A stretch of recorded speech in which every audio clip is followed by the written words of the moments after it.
We get our first like 1-star review. Decent podcast. Never mentioned Ebola once. Did someone say Ebola? Yeah, Damn right. Why are we talking always. about Ebola? because Aaron talks about it so goddamn much. I guess. I'm not here to, rain on anybody's parade, but there's a lot better things to talk about than Ebola. No, Yeah, there's Aaron. not. Name one thing. I guess you got me. Can't think of Ice cream sandwiches are cool. Dude, ice cream Literally and sandwiches, figuratively. dude. Fuck yeah. Now you're playing with power.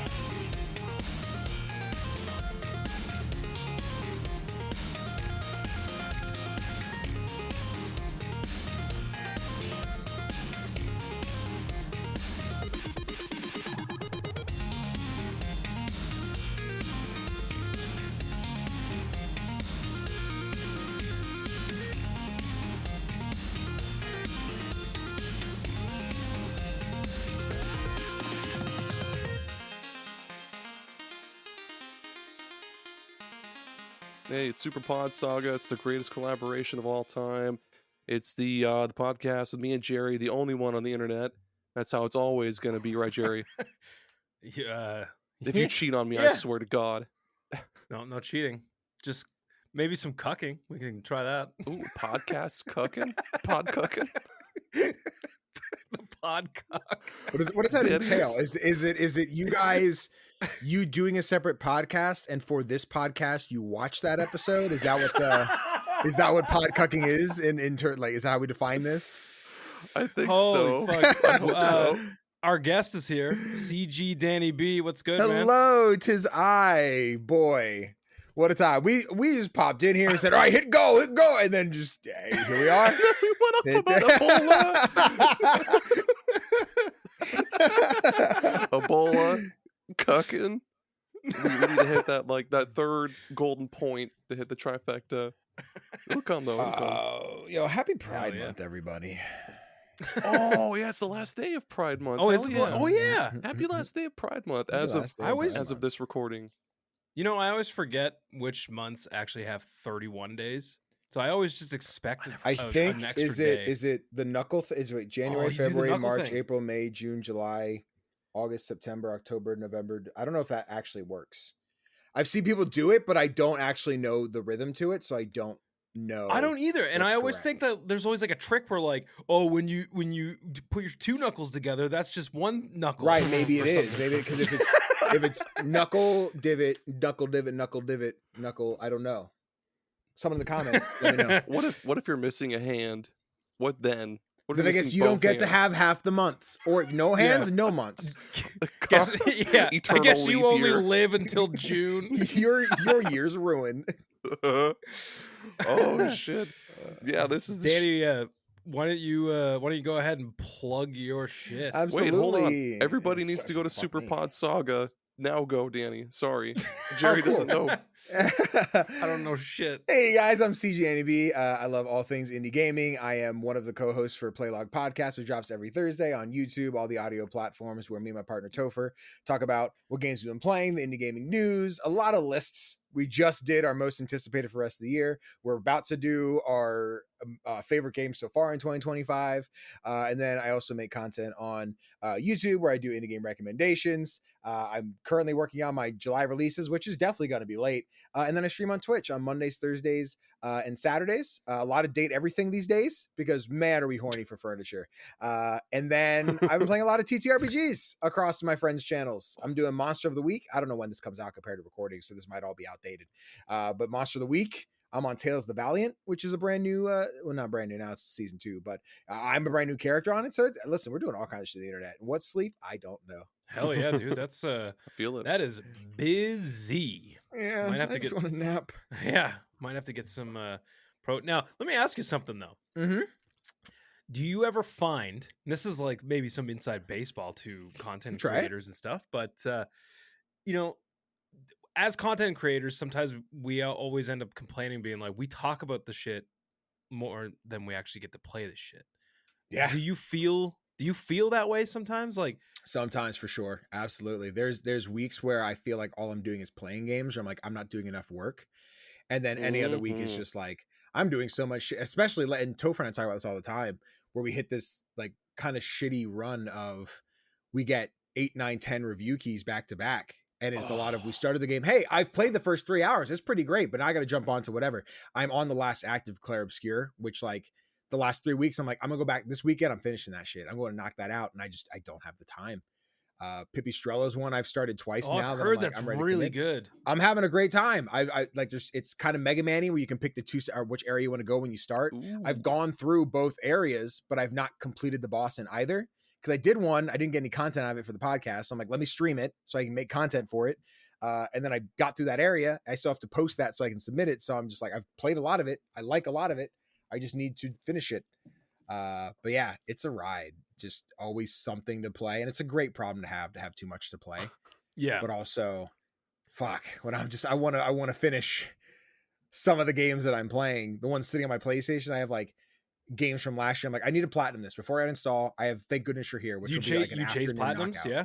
Man. I do. It's been a slow 2 years now. Like I got the platinum for Celeste last year when we did it for the book club, but like I think I got the Marvel Rivals platinum pretty early when that game dropped. Oh God, But it sounds painful. Jesus.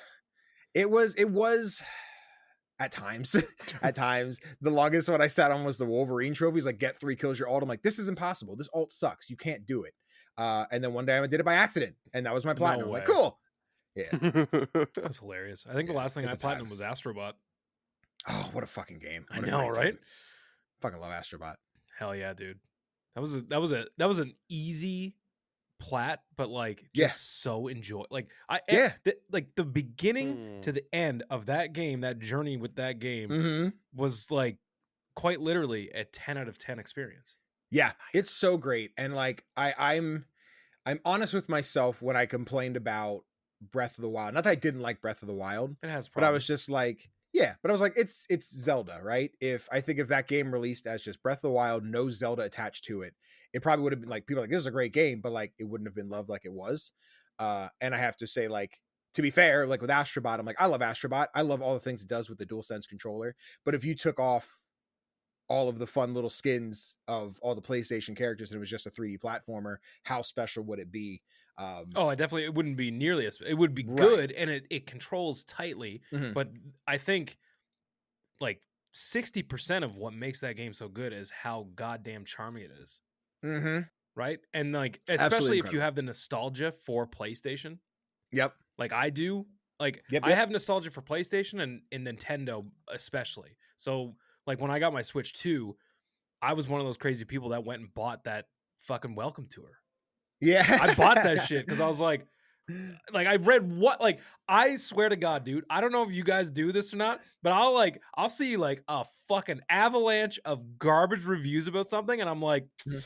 yeah, it. but like, hang on, there's got to be You'll another find opinion. one Like, good one. I'll find like one person on Yep. Reddit that's like, I thought it Mhm. was good, and I'll be like, see that guy, he liked it. He gets it. Yeah. So like, there was Like, literally every one game guy I on enjoy. Like every game I Like, enjoy, I'll be like, surely this isn't trash. Surely not everyone thinks the custom robo is trash. But guess what? There's like 4 of us that think it's good. yeah. Well, that's like I read that comment by that guy on Reddit, some guy on Reddit, just being like, you know what? If you had like a Nintendo growing up and you have deep nostalgia for it, you absolutely should play this game. And I was like, well, I guess I better go and buy it right now because of that one guy. The On universe Reddit. was the universe was trying its goddamnedest to make sure you didn't waste money on that game, but you looked for every possible like reason to buy it. You're like, please give me a reason. Please give Now, me a here's reason. But here's the other thing. Here's the other part of this. It's a good game. Mhm. It's a good game. That's what I've heard. It's fun. And like Mhm.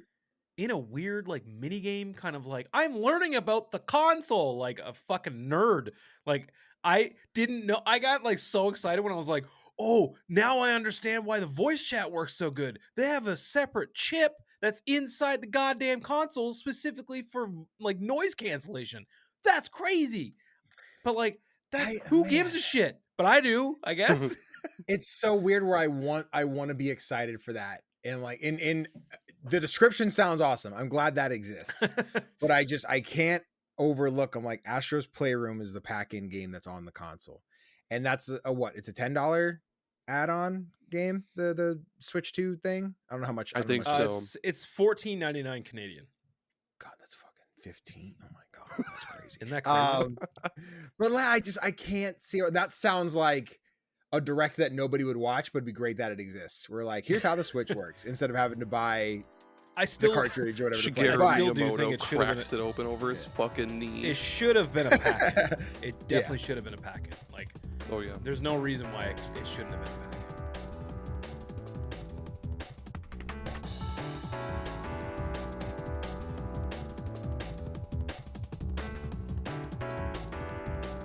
Yeah, so before we get into super important breaking news, Danny, Yo, question we always ask a new guest on the show, and that is, what is your favorite video game memory of all time? oh god, favorite video game memory of all time.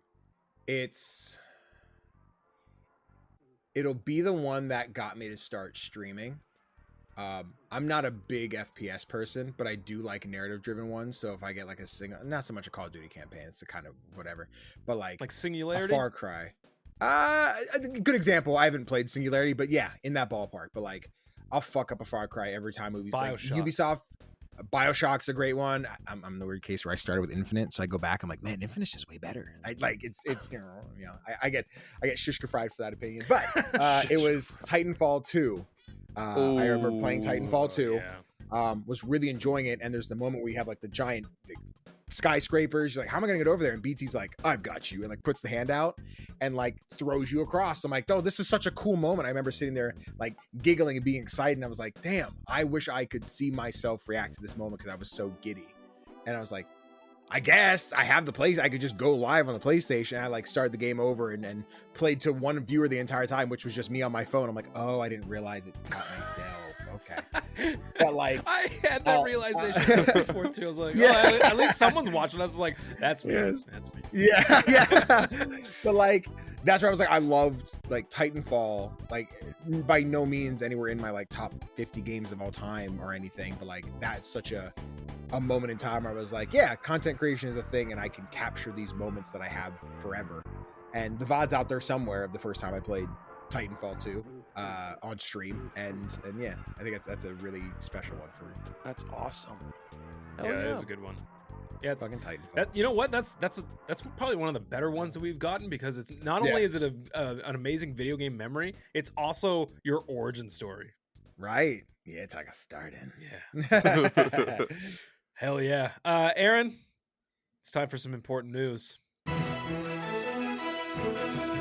Beep, beep, beep, beep, beep. Here's Dre with news. It doesn't feel right until you do the beep, beep, beep, beep, beep, beep, beep, beep, beep. Now to Gerry with the news. Gerry? Yeah, I'm on the ground. Aaron, I got some disappointing news. I'm standing outside of Nintendo headquarters. Miyamoto just came out wearing nothing but a tighty-whitey, mustard-stained pair of... it appears like he's gone back in. Never mind, that was not him. That was somebody else. That was Bun. I don't even know if this is the right building, but we did just get confirmation that Nintendo is increasing the fucking price of Switch 1 games, accessories, fucking everything on August 8th, I think, or 1st. Yeah. Because guess what? They caught on. They caught on to us fucking Canadians up here. Everybody on Reddit was like, why the fuck would I pay Shit. this price for the Breath of the Wild Switch 2 version when I could buy the Switch 1 version and get the free upgrade, and it's like $30 cheaper? Why would I buy the Switch 2 thing? So they caught on to it, and they were like, oh, yeah, because market prices. So, like, yeah, market price has to go up because somebody's fucking up the economy. Don't know who, but something's going on that's fucking the economy up. So now, yes, it is official. Switch 1, like everything, digital, physical, accessories, you name it, it's going up. Fucking Well, Nintendo. Those Nintendo decisions, man. They're a move. They're a great time. Yeah. I would rather you have just told me that, like, that someone I really, really love just died. I didn't want to hear this.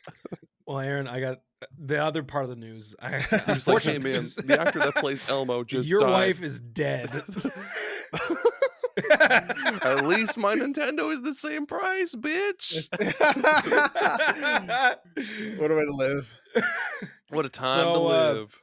Yeah, that's a thing that's happening, and I read it, and I read it a few times, and I went, yeah, I'm not surprised, but come on, man, come on, like, I think it's wild that it's the Switch One stuff. yeah, It's like you've had your I time. can't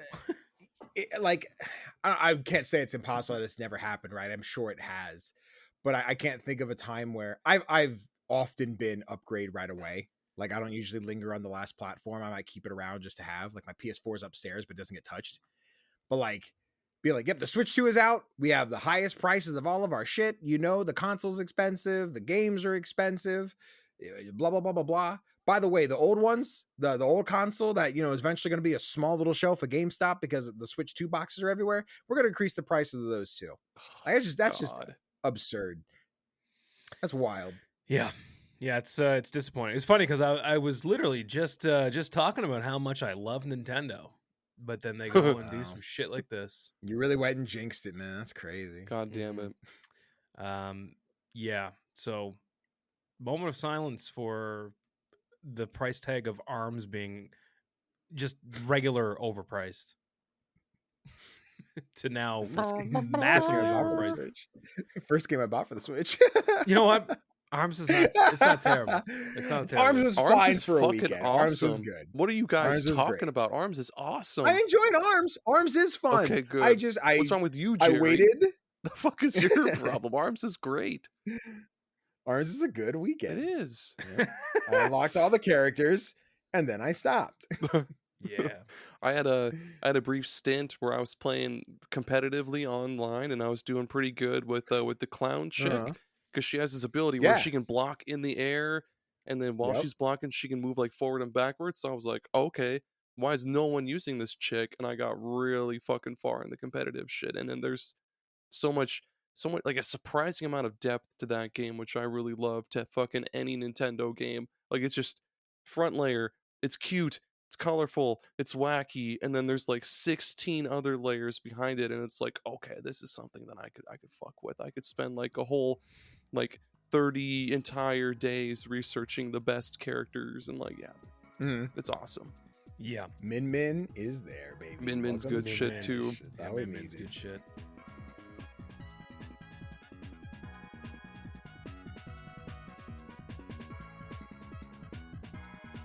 I don't know how excited you guys are about this fucking Marvel Tokon. Have you seen the trailer for this thing? The Arc Systems game? Yup. Holy fuck. I swear to God, I'm gonna go out on a limb here, and I don't even think this is a hot take anymore at this point. That Iron Man design is the best Iron Man design that has ever happened. I won't argue the statement. I think that's a subjective thing, but like I think in terms of like, as somebody who plays Rivals, and our first major skin was the Infinity War skin, which looks so similar to what's already in the game. You can't run around like, look, someone knows I bought a skin. Like, a lot of Iron Man skins look the same. So when we got like Super Sentai Iron Man, like, that's fucking cool. I didn't notice that. It is definitely a top. He's like Gundam top Iron Man. That's dope as shit. Really fucking cool. Yeah, he looks fucking cool. Because I mean, Aaron, you're an enjoyer of Marvel vs. Capcom. This is, I don't know if you know much about this game, but it's 4v4. That's cool. All right, it's I'm on player board. tag, which I don't know how that works.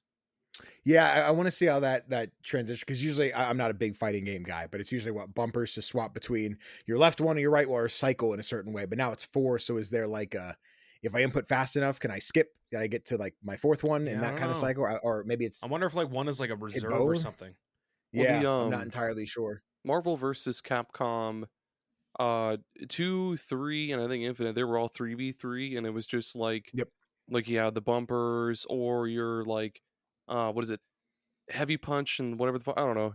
I'm sure like they'll just put another bumper or like a trigger on it, or maybe you hit them all at the same time or some shit like that to go to your fort. Yeah. I think that's Yeah, really looks fucking good. cool. Dude, even Ghost Rider looks fucking dope as shit in this game. Yeah. Yeah. Yes, we It's got a Ghost different Rider. Ghost Rider. I don't know Ghost Rider lore like that. I don't know which Ghost Rider this is, but it's not like It's the not main Nicolas one, I guess. Cage. Yeah, it's not Nicolas Cage. It ain't Nick. Not my Nick. Not Marvel Token. How do you spell this game? I went to Google Marvel Token, like Token, and it was just like, you want the coin? I'm like, no. How do I? It's Tokon. Yeah. Tokon. Okay, here we go. Tokon. There we go. Yeah, Ghost Rider looks fucking I think it's sweet, wild. man. He's got like Yeah. a black jumpsuit kind of looking thing. Yup. Yeah, dude. Spidey looks dope. Yep. I saw in the trailer, and I don't know exactly how this is going to work, but like his Spidey sense is his like dodge, which I'm like, that's sick. But like, how do you do that for an input where you have to have the character like Spidey sense and then dodge? Unless you just get the Spidey sense period, and it doesn't necessarily guarantee your dodge. But like if it's like a Rivals kind of thing where you get the fucking animation, but if you stand there like a dumbass, you're going to get hit. Either way, there's like a lot of polish in this, and like I'm not a fighting game guy. I don't really play with art games like that, but I think they're sick. There was a long time there was a rumor they were doing a My Hero game. They might still be doing that, and I would love to play that. I think it'd be one I would pick up. And this is when I'm like, I want to play this. I'm hoping a friend gets it, and it's like, let's hang out at such and such's place and play this game all night, because I don't see a world where I spend $70-$80 on this to get fucking throttled online. But maybe. The game looks sick. It does. If we're lucky, there's a cool single player mode. I don't know how the fuck Arc System Works handles their single player modes, but like Soul Calibur, I think they do arcades, just like kind of like Street Fighter. They'll like play through someone's story and do. I think. Yeah, I think it's similar to that. Damn it. Speaking of Spider-Man 2, not Spider-Man 2, Sam Raimi's Spider-Man 2, but Spider-Man also. So you guys have seen the Spider-Verse movies, right? Yeah. Really good. Real good movies. But Danny Danny doesn't like them? No, I love them. Oh, okay.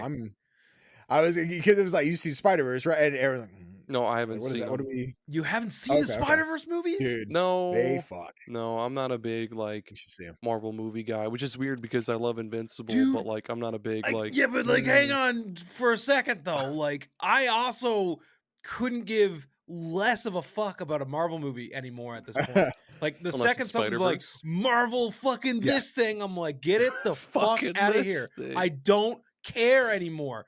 Avengers Endgame was the fucking end. Okay, stop trying to make it work. It doesn't fucking work anymore. It's cool, but like, stop it. Make something new. That said, those Spider-Man movies, dude, are the best Spider-Man movies. And they're like probably some of the best animated movies I've ever seen in my life. And one of the only animated movies to make me cry other than fucking Up. Okay. Yeah. That's pretty cool. Yeah. You gotta, so here's the thing. All this to say, last night my buddy came over and he was and so we started having a few beers and we're like gonna get into playing some video games and stuff. And he's like, hold on, dude. I gotta show you something. Just the intro, but I gotta show you something. I was like, okay. So he throws on this fucking movie. And I'm like, what? Is this a joke? It's called K-Pop Demon Hunters. Yup. And I was it's on my list. I gotta watch it. I was like, is this a joke? He's like, no. And it like starts up and I'm like, oh, this animation is really cool. And he's like, so it's the same people that made those Spider-Verse movies.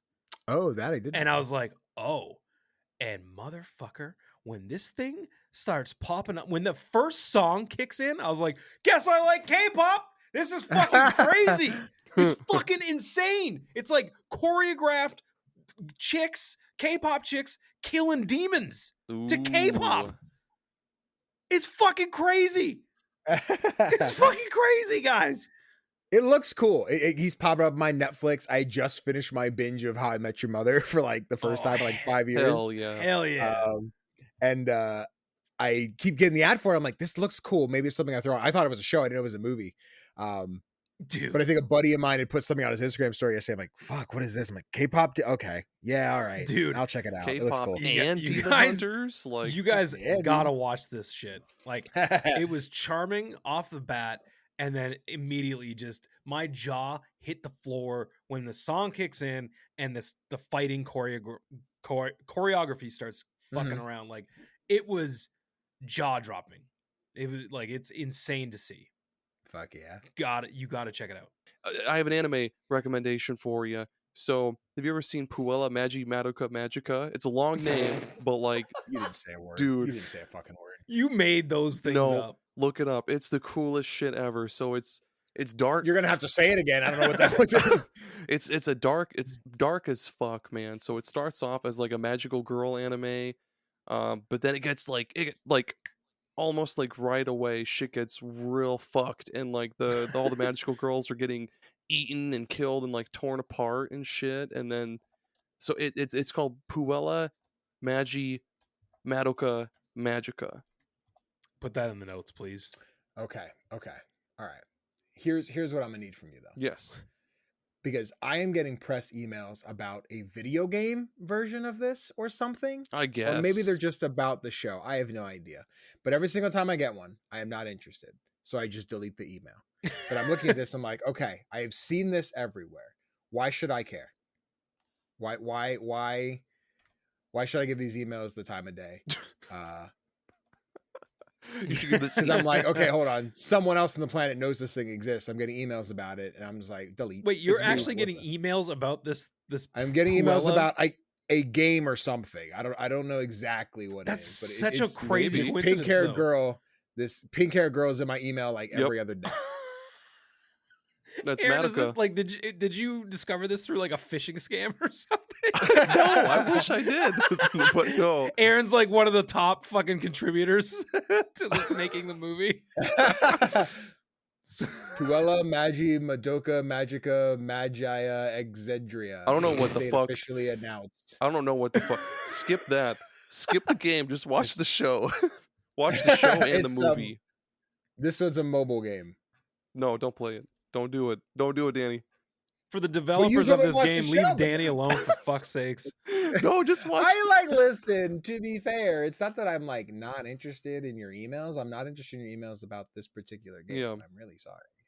At least they got you almost somewhat interested in the show. Yeah, watch the show, Maybe. and then there's a movie that's like a direct continuation Okay. of the show that kind of like finishes the whole story. But yeah, dude, it starts off like cutesy and like quirky, and then it gets Yeah. real fucking dark, and it's fucking awesome. Okay. Yeah.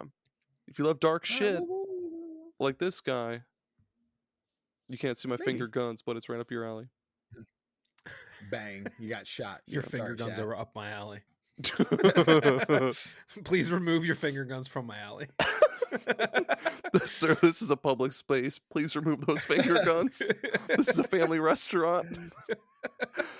Sir, down on the ground. Put the oats in the bag. What are you drinking? Why is there an old man on your can? It's an Arnold Palmer, Palmer? dog. Half tea, half What lemonade. the fuck is that? You've never Arnold heard of Palmer? that? No, Do they I mean not I know have- who Arnold Palmer is. He's a fucking golfer. It's half. He's got a drink. It's half tea, half lemonade. Arizona tea, dude. Do they not? Well, they probably don't have. They probably don't recognize Arizona right. and Canada, but yeah, It's true. Yeah, It's real not real recognizes real. they're like, what the fuck is in there. Arizona? You guys ready to hear the official stance of Canada? Arizona is not real. Yeah. You know, So says here in Canada, we don't believe in Arizona here in Canada. It's like a fucking unicorn or Bigfoot or something. Arizona doesn't exist. Arizona doesn't have rights. You have a fucking bumper sticker on your car. I want to believe, and there's like the shape of the state of Arizona. There's a marketing about. Listen, I'm just saying. Before you guys post the episode, you should at least design that. Just get the silhouette and put it on a merch shop. Oh, It's like, dude. I want to believe. So when this episode pops off, because I'm so fucking funny, like, They're gonna be like, "Oh my god!" And the fucking Arizona stickers are like, "You from Arizona?" No, but I want to believe it's real. We'll put out two Oh, versions. so We'll do the good. Canadian one that says Arizona doesn't exist, and then there'll be an American one where it just has Arizona on it. Honk if you're Like, from Arizona. not even a statement, just like, yeah, Arizona. But the Canadian one's a lot more Yeah. like heavy-handed. Like, no, it's not a thing. You just gotta make sure you set it up that like you can only buy that one from Canada. We'll have That we'll just have the US one sold out. yeah, put it on fourth wall and be like, "We're out, man. I don't know if we're gonna." Oh, Man, they People really want to believe believe that Arizona's real. oh my god, it's killing me. You get fucking Yeah. institutionalized up in Canada. If you bring up Arizona, they're like, "God damn it, Gerry, it doesn't exist. Stop." We're this close to telling everybody Utah also doesn't exist. Utah basically doesn't, man. Nobody lives in Utah. No. Our homeboy Jake from Pre-Order Bonus, he lives in Does he? he lives in Utah, I'm pretty sure. Not to dox him like that. Oh shit. What's up, Jake? The one person in Utah. Also, Danny, I see a world map. I'm sorry. When I see a world map, I call it out. And I see a world map, and I can't put my finger on what world map that is. This, my friends, is Inkwell Isles 1 through 3 from Cuphead. Hell Oh. yeah, dude. That is a poster my buddy Connor got me for Christmas 3 or 4 years ago now. That is So it very shows the nice. whole Cuphead map. So sorry, it's Inkwell Isle 1, 2, 3, and Hell. And this was out before the DLC, so there's no Inkwell Isle 4 for Right. the delicious last course. But yeah, it's this is an audio podcast, so sorry everybody, this is a real thing. But here, actually, what the fuck is that? Oh, sorry, that's my Arsene Pop from Persona 5. He's in the Ooh. way. But Ah. here's Inkwell Isle 1, you go up, and then here's 2, and then here's, oh god, my finger's overextended. Here's 3, and then It's here's just the devil and bending this King way. yeah. I just feel that. Yeah. Stretching, you know. That'd be some shit. That's cool. I do enjoy some Cuphead. I'm ashamed to admit though that I have not finished the DLC. That's okay. So I DLC's feel tough. yeah, the DLC's pretty rough. It's very, very good. But Jesus Christ, is that thing hard? Yep. Man, they weren't holding back on that thing. Yeah. Cuphead is probably the game I've beaten the most in my life. Hell yeah. Me and my buddy Kanai, we used to have a group channel. It was called Couch Gnomes. We did our first playthrough on there. In the middle of like playing through it, we were struggling with like Dr. Kale. So I remember going home and like practicing. I'm like, how do I beat this fucking boss? Came back, we beat it in the Let's Play.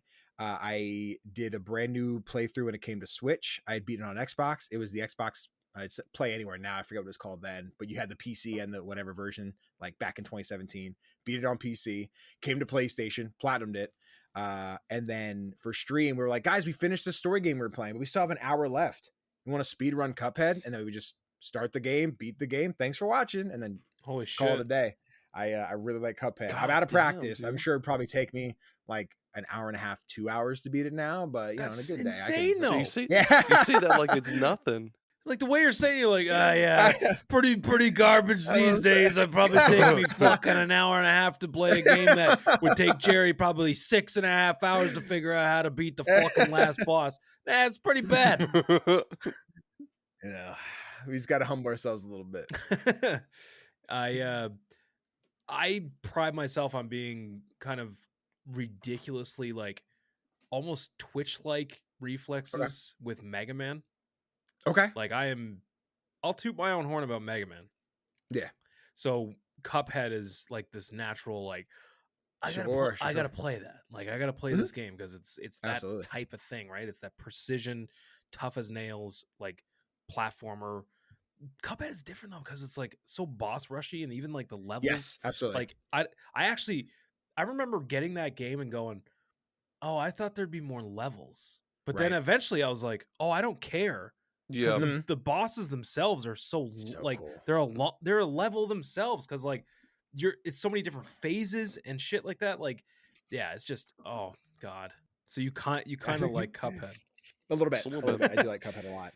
Hell yeah. I think if there's any game that I think I could pride myself on being like, I was just gonna ask you that. yeah, Golden Sun, man, I can just breeze okay. breeze through that game in a good like Is that game difficult? Some people like when I did it. It's a turn-based RPG, right? So I mean, to a degree. When we did it for pre-order bonus, those boys said it was kind of hard at parts, but like I breezed through it in like maybe fucking 10 hours or less. All right. But I've just played through it like a million times, and I know where all the good shit is, and those like hidden Djinn and shit. Dude, I fucked up Clair Obscur. Like I made that like, and that game is not fucking easy. Nope. Like No. that is, I feel like people like regular enjoyers of RPGs might have picked that up and went, "What the fuck, dude?" Like, cause it pops off quick with the difficulty, where it's like, "Hey, you better get used to fucking parrying, or else you're fucked." Yep. Yeah. Like now, That's the biggest thing I like now. about it, because like turn-based RPGs are not my thing. Like That's I'll funny, always yeah. preface. I'm just like, I don't really like turn-based RPGs unless it's Pokemon or Persona, right? Like Final Fantasy is one I would always try and not get into, but the moment we got 7 remake, I'm like, okay, cool. This is more like Kingdom Hearts. I'll fuck this up. I still have to beat 16. I still have to play Rebirth. I'm behind on 16's Final good. Fantasy. Yeah, They're long. 16's good. I've started it 3 times and I get to the second icon fight and I beat it. I'm like, sweet, can't wait to keep going. Then it gets away from me because I got 17 million other things to play. So one day, I would like to see Clive's story at the end. But yeah, like Clair Obscur is one I'd been following since they announced. I'm like, this looks cool as shit. Came out, I got a review key. I was fucking just by the throat sitting in this chair like, I just can't put this shit down. I know. I don't want to It's stop. insane. Then PAX came up and that's where my strut came to an end. I'm like, fuck, I want to keep going. I just got distracted with everything else post PAX, and now it's sitting on my console. I'm like, I'm not deleting you. I'm finishing this game. Just got to do it. So I know you said you only play Pokemon and Persona when it comes to turn-based RPGs. Have you ever fucked with a mainline Shin Megami Tensei game? I have not. I watched. What was the last one we got for Switch? Was it a remake? 5 or was it Vengeance, 5? right? Or no, I guess the newest remember- one would be 5 Vengeance. Yeah. What's 5 Vengeance? What's the difference? 5 Vengeance. Is Vengeance like a Persona 4 Golden thing? That's what I Yeah, was it adds thinking. new, more Okay. story shit, more demons, and just a lot of extra shit. Gotcha. I've always looked at them. They look cool. I think tonally, it's less my thing. I like. It's weird. I like the very stylized world of Persona. I like the going to high school and studying and taking the tests and social links, which I think is still similar to Shin Megami Tensei. But like Persona 5 is where I started, and then I'm like, I want to go back and play 4. But I'm like, I did the same thing with Skyrim. Like, let me go try Oblivion. I'm like, yeah, this is ass. I can't go backwards. Yeah, so I had to wait for 3 Reload, which I'm currently playing through, which I'm loving. And then they announced the 4, whatever the subtitle was, remake, which I'm very excited for, so I can probably play 4. But now I need to finish 3 before that happens, because then they'll announce 6, and then I can finally be like, I get to play a new Persona with the rest of the world. It's funny that you mentioned that too, that you don't normally like a turn-based game, because a close friend of mine, same thing. One of my there's 3 of us, like 3 very close friends. One of my buddies and I, we were like all over this thing from the start. Like we were like, yep, this is happening. We love it. And then he picked it up and he was like, everybody's raving about this. Like, maybe I should try it, because he was like, he reluctantly got into Baldur's Gate 3 2 years ago, whenever that came out. And 20. Oh God, was that 23? That wasn't 2 years ago. Was that 23? I don't. Fuck! Don't No, tell me it's that might have 23. been. Is it 23? I think it is Dude. 23. Dude, if Baldur's Gate 3 came out in 2023, I'm gonna lose my. That can't be right. That had to be 24, right? God, Baldur's please. Gate 3 release date. It was 23. What the fuck? God, It was late Wait, 23, what was game of right? the year last year? I don't think it was late. August 23. That's late-ish. That's not that late. It's Mad, past it's- Yeah. Wait, what was game of the year 2024? At the Keeleys. At the Keeleys, my homeboy. Was from it- Toronto? Was it Astrobot then? Yes, it was Astrobot. Oh okay. yeah, it Yeah. was. I was like, what even came out last year? Yeah, damn, Baldur's Gate. Fuck. Yeah, I know. That's that hurt a little bit. I thought that was like literally like Time's 8 months wild. ago. But yeah, so he reluctantly got into that and loved it. So then he was like, I hate turn-based games, but the only ones I've ever liked is Super Mario RPG, and that has timed Okay. hits. And this game has timed hits. You think I'll like it? I'm like, dude, you should. It's on Game Pass. Fuck it. Like, throw it on. Might as well. And he Referring to Claire, right? Yeah, We're talking Clair about Claire. Obscur. Okay. He got hooked, and he was like, dude, so I know I don't normally like these games, but like, what other ones should I play now? Like, what other turn-based games are like this? I'm like, honestly, Persona. nothing's really like this, but we can try to steer you down the right path. And the first game that we directed him to, upon completing Clair Obscur, was Dragon Quest XI. And the purpose was, we were like, this is not going to be as intense in the way of like the gameplay itself as Clair Obscur. Clair Obscur is one of a kind, in my opinion, with the way that the combat works. But the thing that Dragon Quest has is just such a fucking good, charming adventure. And like, you just kind of get sucked into this world and you don't ever want to leave. And he even admitted, he was like, it's starting a little slow. And I'm like, yeah, dude, you got to realize this is like 100-hour game, like at a minimum. Damn. And you're like Yeah. at hour 5, you haven't done anything. And now he's at the point where he's in like crazy shit is going down in this game that he's like, whoa, like I thought this was going to be like baby's first RPG, but now shit's getting real. It's getting emotional.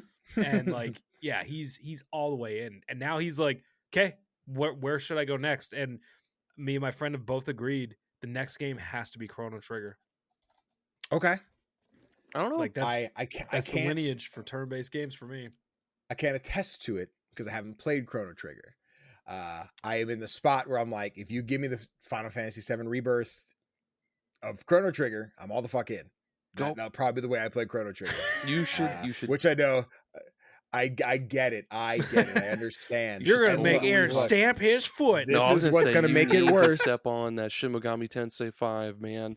Like that's the only thing that really comes close to how like intense the combat is in Clair Obscur. Like you have to really think ahead and plan ahead.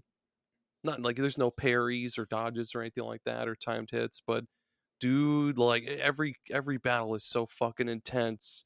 And then it's got the little like kind of like little hint of Pokemon. You're catching demons and fusing them together to make more powerful demons and teaching them new moves and passive abilities and shit. Oh, so good. It is. Maybe one day. Just there's such long games. While I'm sitting here I still have Metaphor on the shelf. Again, Rebirth and N16 on the shelf. Cool hot tip. They're just such commitments. Cool hot tip. They're shorter than Persona and Are Metaphor. You can fair. You can get fair. all the way through Shin Megami Tensei 5 in like 50 hours. Okay. Oh, really? Yeah. Here's the thing. Did you start Metaphor yet, Danny? I played the demo when it was on PlayStation. That's all I've touched. It's good. I'll say it's very good. It's fantastic even. That game is 14 hours too long. Okay. It goes. What's I thought about Days Gone? Oh shit. How long is Days Gone? Did you read my bio and take that shot on me on purpose, Danny? Because what, you love Days Gone? Jesus Christ, man. Listen, I think Days Gone is an awesome 10-hour game trapped in a 60-hour game. Holy It's shit. wild I that thot you there's said just so much 16. No, Holy it's long as shit. fuck, dude. To be fair, I still got the platinum. There was a lot of shit to do, but there was if I recall, that was what 2021, 2020 maybe when that came out, maybe before. You know what the good thing? So it's been a while. The best thing about But- Days Gone is its story.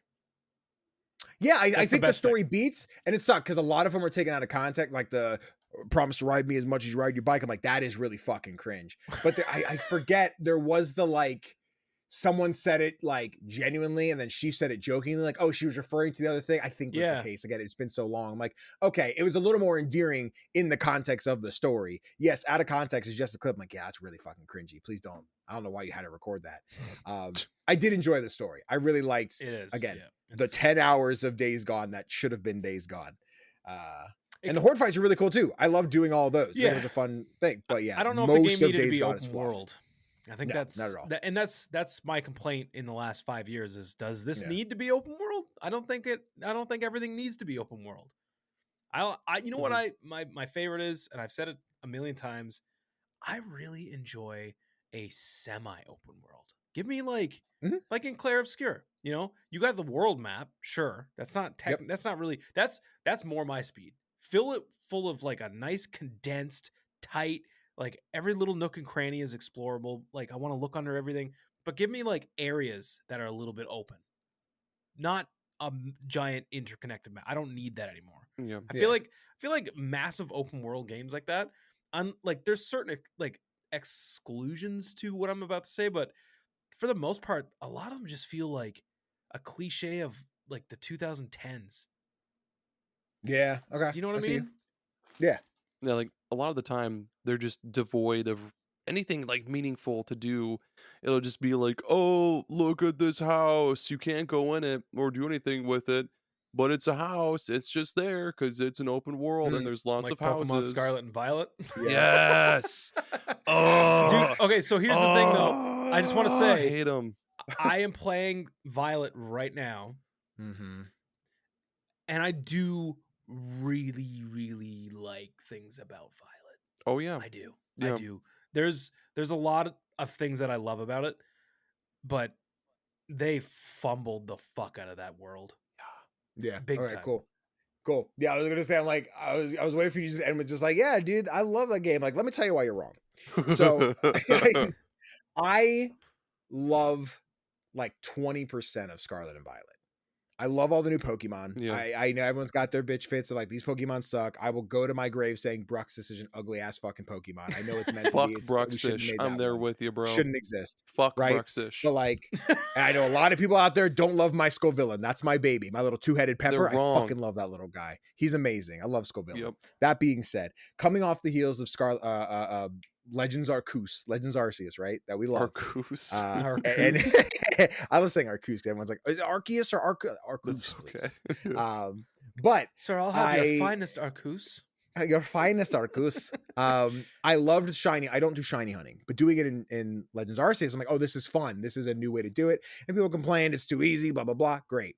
And then Scarlet and Violet's like, let's make this the worst experience you could possibly have. You want to know why? Because to do that, you're going to need to make these sandwiches, right? You get the sandwiches, they're going to increase your shiny odds. Now, you need the ingredients for these sandwiches. And yeah, you can go to the store and buy some, but you can't buy all of them. Some you got to do these raids. Oh, okay, cool. Yeah, that's right. We had the raids in Sword and Shield, which I won't say perfect, but compared to Scarlet and Violet, basically perfect. But the Scarlet and Violet's like, oh, you want to take on this raid boss? Awesome. He gets 9 attacks before you get your first one because it lags so damn much. You're going to land an attack that's at a hit, but it's not going to do anything. Then he's going to wipe out the entire team. Then the damage happens, but you've already lost all your lives, so you don't get to compete. So the whole thing is just functionally not built to be a fun experience. But then they're like, by the way, we put out our brand new event where you can get this super mega version of Charizard. I'm like, I don't fucking care. I can't do it because I have to bite the curb to do 10% of his health and then be like, oh, so close. And then I got to go watch freaking Austin John Plays guide on the perfect thing. And then I got to go grind these Pokemon up because I got to get the perfect IVs. And I could ramble for a minute about how much I hate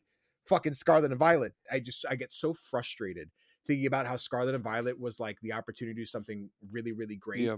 And again, there's things that are really, really great. I enjoy the cutscenes. I think it's a really cool step forward for Pokemon.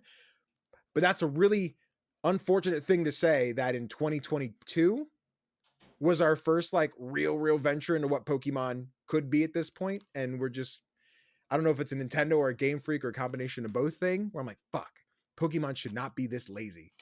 I hate it. It really fucking sucks, man. Because for the longest time, I thought Sun and Moon was the fucking best, even though everybody else seems to just disagree hard with me for some reason. But they made breeding super easy. The battles were a lot fucking quicker. Like everything about it was just so much better. And they had that cool online mode where you could battle, like you and a friend could battle together against the enemies in the battle tree and shit. That was really cool. And then they took that out in Sword and Shield.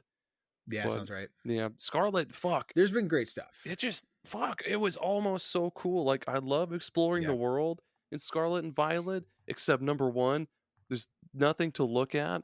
Number two, it's empty. There's no reason to explore because you don't get anything that means a damn. It'll be like, oh, here's a TM for like Growl or Tail Whip or something stupid.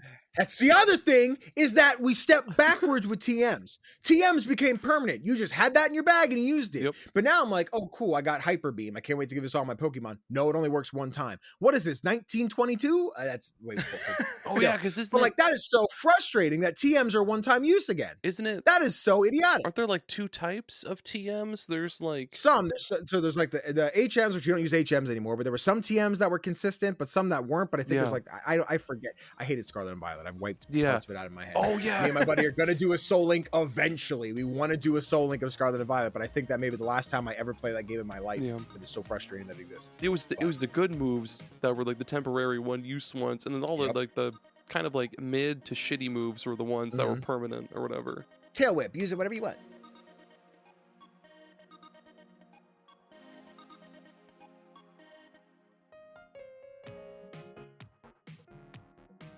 So Danny, I got a suggestion for you too. Okay. So with Shin Megami Tensei. It's Never not even remotely close to that. Damn. But as somebody that struggles to find some free time every once in a while, I think like me, you probably enjoy a good quick game. Yeah, all the time. Like something like a really tight 4 to 5 hour game is like you just lick your chops, right? You're just like, oh fuck, I'll fuck this up twice on a weekend. I don't give a shit. Okay. Right? So how do you feel about horror games? Hit or miss. I will usually not play them unless it's for stream. It's just not the genre that's really for me, but chat enjoys them, so I will find ones that I enjoy. I think, and this is just a suggestion. Still Wakes the Deep. No, that was Okay, okay. I was trying to guess.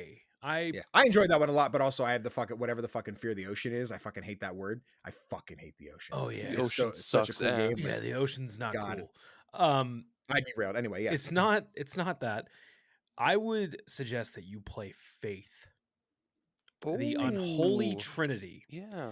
It is quite short. It's like 5 hours long. It's broken up into 3 parts. It looks like an Atari game, and I'm going to promise you right now, you will never be more scared in your life playing a game that looks like this. Because I got so many jump scares that I almost leapt out of my fucking skin. Ooh, what do we have here? Yeah. I recognize the logo. I recognize it's on my wish list too. So I've really? seen it at some point. Yeah. I'm just looking back. I'm like, where did I see this? This game, I played this. I recently was like, I went on a trip and I was gone for about a week, and I took my Switch 2, and it was on sale on that summer sale, and it was cheap, like $3 or $4. And I was like, I say it's on sale right now for $5. Yeah. So I was like, fuck it. I'm going to grab this. And I played it. And dude, I was on the plane playing this, and I was jumping in my seat like a crazy person. Because it legit, like, what will happen is a cutscene will quickly trigger of like a rotoscoped like fucking demon with a hand coming out of its mouth, and it just happens abrupt. Well, that's what it is. Like the cutscenes are all rotoscoped, and it looks. The best way to put it is like it's frightening because it's so odd looking, and like all the dialogue and this like from part 2 onward is all done like that weird like speak and spell, like, oh no, Daddy, what have you done? Like, and it's so grimy, and you're just like, ugh. Yeah. And it ends up being like Silent Hill meets The Exorcist by the time you hit like part 2. It's fucked. It is so fucked. Very positive recent reviews, overwhelmingly positive overall, almost 7,000. Yeah. Oh, I've got another good one. Here's one. Fishing Vacation. It's like it's like a Game Boy Color style game. And at first it's just like, oh, you and a friend go to a cabin and you're fishing. But there's some real sinister shit happening there. It takes like maybe a playthrough or 2 to get to the real spooky shit. So I mean, if you're careful, you can play through the game and just fish, and just have a good old fashioned fishing time. Love fishing. Yeah. Okay. It's pretty cool. I'll put it on the wish list. It's only 99 cents. Or Quick mouthwashing. Mouthwashing was sweet Mouthwashing and awesome. short. That was a fucking masterpiece, dude. Saturday time. Yeah. Love that title theme, dude. Dun, dun, dun, dun. I was a big fan. It was one that, like, I don't blame my community, but they were all so gung ho about it. They'd all watched it, they all played it, they loved it. And I am very much, sometimes I'll speak out loud what I'm thinking, like what's going on in the moment, or like a game like Mouthwashing is one where I'm prepared for misdirection. So I won't necessarily go out and say like blah blah blah is happening, right? And there's a reveal with Anya where she talks about what's happening. I'm like, she didn't use names, so I'm not going to assume she's referring to this one person versus this person. So I didn't say anything, but like my chat was like, guys, I think he missed it. I think he missed the point. I don't think he understood. Danny, you missed it. You know, I'm like, guys, I understood. I just don't think that's the final part of that.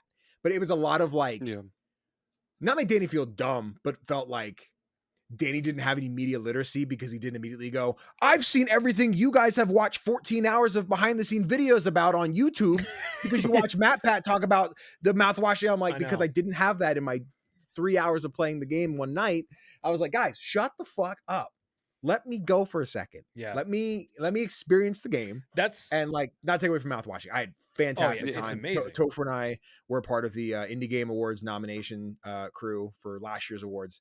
And we were like, yeah, this has to be nominated for every category we can think of. Well, I think the way 6-1, they try to diversify as much as they could and get everyone a nomination. But still, we're like, yeah, mouthwashing, please. Yeah. Great game. Have you heard of Crow Country? Yeah, love that one too. Didn't beat it, but I love that one. I just finished that last weekend. And that's a good one, man. Yeah, it's like, it's awesome. It's like oddly scary too. Like sometimes you're just like, oh, I don't like this. This is a weird thing. But like it's the tank control part's weird, right? But like I didn't it's like not the weird tank controls. It's bad. So I didn't mind it. Normally I'd be like, nah, tank controls are terrible. But there's a modern twist to it that I wish I could explain as someone who didn't play classic Resident Evils at the time. My Resident Evil experiences are the remakes and like you know 7, you 8, can use regular controls in that game, right? Right. Because that's how I played Crow Country, because I found that the tank, because honestly, I love tank controls. I'll play those old Resident Evil games and I'll fuck them up in tank controls, like no problem. But for some reason, Crow Country, because you had to move the camera around so much manually, the tank controls don't really work. Didn't work, because like when you use the tank controls, it automatically will move the camera for you. And I was like, I don't really like that. So I ended up just playing with analog and moving the camera like manually. And it felt a lot better that way. But that game is great. Big fan of Crow Country. Very cool one. I got to a lot, like from what I understood, I was very close to the end. I was in like the underground shifting metal crates and giant circular platforms. I'm like, I guess I'm towards the end of this, or at least in the latter half. And I just finished it on stream. We'll get back to this and just didn't get around to it again. But yeah, would sing the praise as someone who doesn't like horror like that. Crow Country's a really cool one to it's the classics. It's a good playthrough.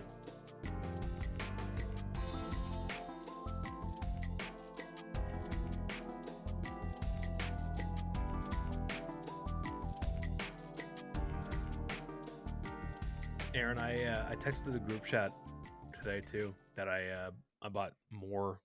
I can't stop fucking buying games. Like Jesus Christ, these fucking Steam sales and shit. So, and like the Switch summer sale, ever since I got my Switch 2, I'm just like, oh, I just want every indie game ever to live on my Switch 2. Cause like, I don't know. I feel like the Switch 2 is just my ultimate indie machine where I want to play all my indie games and all my Nintendo games. But like, I'm not gonna play Cyberpunk on my Switch 2. Like, I'll play that on my PC because I can still run it better. But there's certain things like Bakeru that I was like, you know what? Fuck it. It's fucking time that I finally buy this goddamn game. I love Goemon so much. There's no excuse why I haven't bought this game. And it got a free upgrade on Switch 2. Nice. It is a locked 60 frames per second now. Fuck yeah. What was this game? Bakeru? Bakeru. Bakeru. And it is technically it's like a spirit. Oh, yes. It's like a spiritual successor to Goemon. Yeah. And it definitely feels that way. I threw it on last night. It has like a world map that you go to levels. It's got like a really weird, quirky charm. Like in the levels, one of the collectathon things that you pick up is like this little guy named Scoop that looks like a pile of shit. Okay. Yeah. Like, he looks like a golden pile of shit. And when you meet him, Bakeru, or like the main character, whatever his name is, he's like, yo, I almost stepped in you and I thought you were something else. And it's like, oh, what did you think I was? And like, he's even being like, you look like a pile of shit. Like you're golden shit. And when you find this little shit pile in the levels, all he does is give you a really weird, like tidbit of information about Japan. Like, That's all you need. it's just Hell yeah. so quirky and like kind of charming. And yeah, oh my god, the combat is really good too. Aaron, you would fucking love this game. It's on my wish list, man. Ever since you brought it up forever ago, like Yeah, it's last been a month while. or whatever. Yeah, it's been on my wish list, and it's like what, $23 now? It was $34.99 Canadian, so yeah, it's probably around the 24 mark for you. I'm gonna have to pull Which the is- trigger. You should, because Bang. it's like if you're into action platformer type of things, it's definitely very good. But honestly, like my buddy came over, he had a bunch of shit. We were checking out a bunch of stuff. Dude, have you ever heard of Demon's Turf? Yeah, that game is really fucking cool, dude. I was shocked by how cool that was. It was basically like Super Mario 64. Like it even has like the same controls as Super Mario 64, where like if you run one way and then jolt back the other way, the opposite direction with the analog, and then jump, she does like a cartwheel in the air thing. Yeah, there's a Like, lot there's- of different moves she can do, dude. It's nuts. I didn't realize how old this game was. Which one? Demon's Turf? Demon's Turf. It's like yeah, 2021, isn't it? Yeah. For some reason, I'm like, oh, it was last year, dude. I know. It sucks. That's wild. It sucks, dude. I Dude, know. Fuck. I haven't been able to put down Shiren the Wanderer. Okay. I forget the full name of the subtitle because it's really long. I think it's like the Tower of Fate and the Dice of Fortune or some shit like that. But it's like one of those mystery it's- dungeon that's- roguelike games where you're just like going through, pick up weapons and a shield or whatever, and you can bring party members in with you. And each of them does something different that'll help you in the dungeon. And you're just supposed to get to the top, and it gets harder and harder and harder, and there's all sorts of traps and what's called like a monster house, which is like a room Mhm. packed with monsters, and they're just annihilating your fucking party. And yeah, it's nuts. Like those and like Pokemon Mystery Dungeon. Those are Love good Pokemon shit. Mystery Dungeon. Yeah, I love Dude, those. I threw on Rogue Heroes for Dalo when he was over it last night. Oh hell And yeah! he was like, "What the fuck is this? And where has it been?" And I was like, "Dude, I know." That's and what he's we've like, been saying. "This is fucking Four Swords, but like Rogue." And I was like, "Yeah." And then like we did the first dungeon. He started a new save file like on my thing, so we started like Okay. fresh. We did the first dungeon and almost got the boss in one run. And once he's seen the loop, like when you go back to town, you start building the town up, and like that's how you get your upgrades. He was like, "What the fuck is this game?" And I was like, "Dude, I know. It's like on paper, this game is like a dream come true." And now we're all excited because like when my buddy comes back to visit from Shanghai in August, like the three of us are gonna play this game like couch co-op, and it's gonna be fucking. Danny, have you played this game? I've not. I know of it, but I've not played it. Is it something that you'd be into? Um, Like, do you like rogue games? Yes. I hold on. I You went to might look it up. like Yeah. this No, one. of Ruins of Tosca. Yeah. Tossa? Yep. Yeah. Okay, I'll make Tails. sure I'm thinking of the right one. Tales of like yes, I this is one I think the visual style is not something that immediately grabs me, Yeah. which in a lot of cases is what usually gets me in the door. And like I double check, I'm like, I know this game exists, but it's not my wish list. I think of past Danny has decided he probably won't play this one. I definitely like the vibe of it. It looks like one that if someone was looking for like a Zelda-esque, or you already mentioned Four Swords. So But I that was like, yeah, it looks like that vibe, but I don't know it's one that I'd put time into. But I was reluctant to pull the trigger too, based on the Mhm. look. I was like, Yeah. It looks a little like juvenile or something. Like it Mhm. it looks a little undercooked. But then once, Yeah. because it was on sale for such a deep discount, I was like, Sure. whatever, who cares? Let's just try it. Right now, $2 on Steam. There Yep. you go. So we fire it up, and dude, we played for what, 3.5 hours? Oh at my god, first. yeah. Like we started it and we could not fucking put it down. Mm-hmm. We like built the whole town in one sitting. It was crazy. And then I found really myself dope. going back afterwards and being like, I'm just gonna do one run. Then I can get like an Yeah. upgrade. Like it ends up being Yeah. that kind of game where you're like, Sure. even if nobody's on, you're like, I'm just gonna do a run. I could probably upgrade like this class like a couple of pegs. Oh yeah, and there's different Yeah. classes too, and they all have like their own little Uh-huh. their own little pros and cons. Like there's the knight Yeah. who's really beefy but he's slow. There's the witch who she can like throw potions with extra effects and ride on a broom. Yeah, it's really Anybody tight, who's man. into Zelda and even remotely likes, honestly, like this is probably one of the most accessible roguelikes I've played though, because the reason is there's not like a massive penalty to dying. Do you know what I mean? Like when you go into the dungeons, you collect gems, and those gems are what you use to upgrade all of your stats and like build the town and shit like that. You don't lose those when you die. So like when you die or finish the dungeon, you go back to town and then you can spend all your shit. The only time that you lose your gems is if you go back into the dungeon. It takes them all away. So like the penalty is not that bad. And honestly, like it's not as punishing as some of the other roguelikes that I've ever played. Like it's not like Hades. It's not like that. Yeah. But yeah, I would say like if anybody's even remotely interested in trying a roguelike, I would probably suggest this one to them as like a baby's first roguelike. But it was tough. Yeah. Aaron, you were not alive for almost all of that swamp. Yeah, man. I forget. The leeches killed me. The leeches got me. Yeah, you kept getting fucked up with leeches. What else have you been playing, Danny? Is there anything else you've been playing that you haven't told us about? What else have you been playing? I mean, just before we sat down to play here, the guys and I started to play Peak.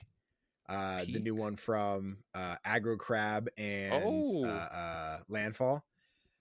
It's almost like Repo meets what is getting Repo? over. I keep hearing about Repo. Oh, dude, like Repo. You know Lethal Company? Yeah. I have Lethal. Yeah, that is just a little more charming. You playing these little like robot dudes who kind of have like the Muppet like flapping mouth. It's a it is the running into the dungeon. Game?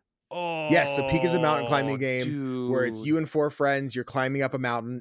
It's I don't know the sequence of it, but it's like procedurally generated, and every so often the whole map resets. So like you'll start we did like 5 or 6 runs tonight. This looks cool. And we got really high. It's so dope. We're talking Repo. Or are we talking Peak right now? I'm looking at Peak. Cool. Yes, Peak. And I also Peak want to get awesome. very high and play this game.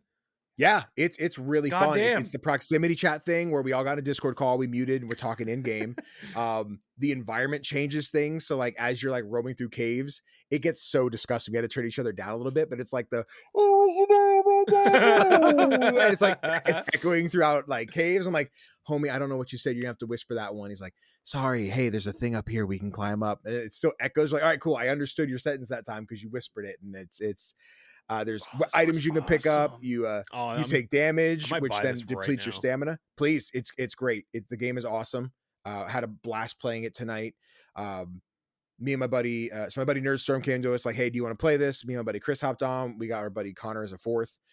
Huge fan of these type of games. These like proximity chat party kind of games. Like it is very much a roguelike in one of the ways that I love, where it's like a roguelike looks like this. You're like, psych, here's how we mix up the formula.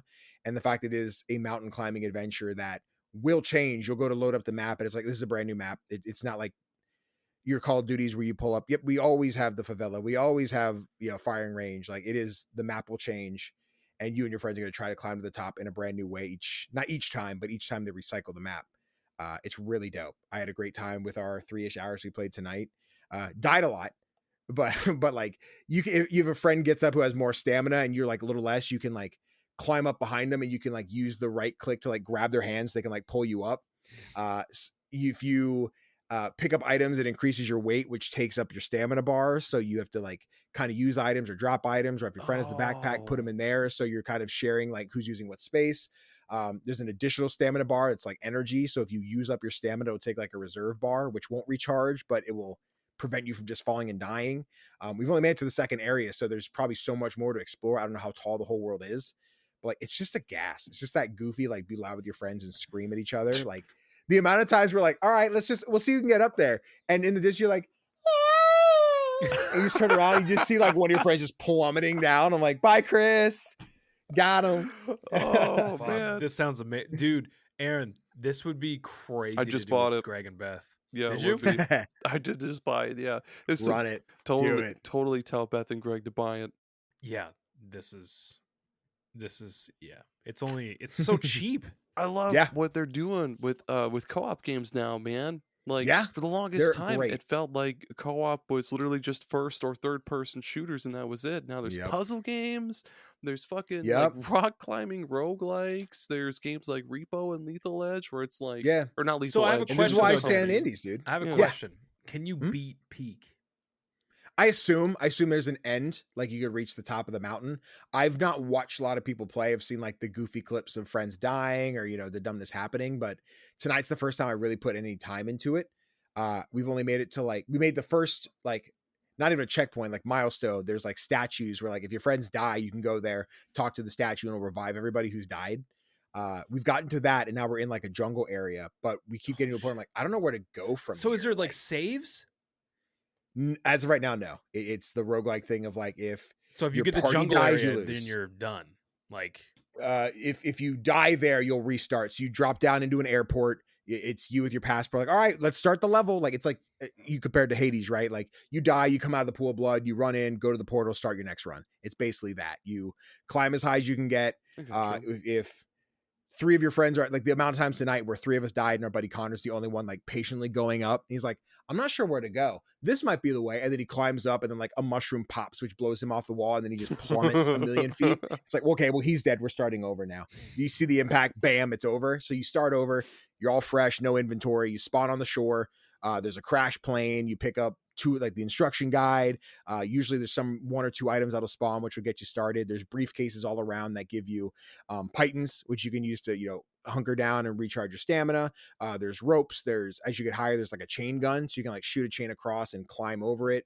That's So there's cool. a bunch of different tools to like progress further. But yes, as of right now, doesn't seem to be any. There was an easy mode. We didn't play it. It seemed like if anything, it was more like your stamina drains slower. That might have like checkpoints. I can't say for sure. I didn't try it, but That's still really Yeah. cool, man. Yeah. it's really cool. yeah, Really fun. sounds- Oh, hit us up sometime. I'm down to play. Oh yeah, dude. I'm gonna get it right now. Do it. I I'm just getting did too. I think I got a Yep. Steam Yeah. summer sale trading card too, whatever the Yeah. fuck that is.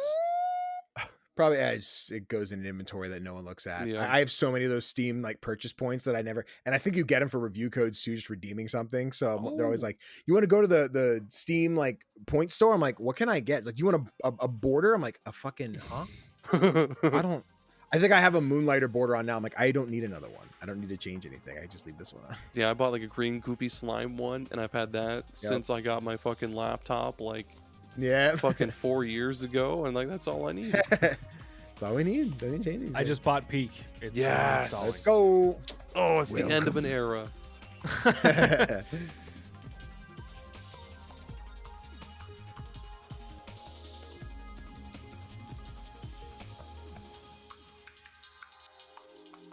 The other question I was gonna ask too. Have you guys? How do you feel? Wait, I don't know if I asked you, Danny. Did you get a Switch too? I did not. Okay. I am sold on the games. I'm not sold on the platform right now. If I had bought a Switch, I don't think I would get my money's worth out of Mario Kart right now.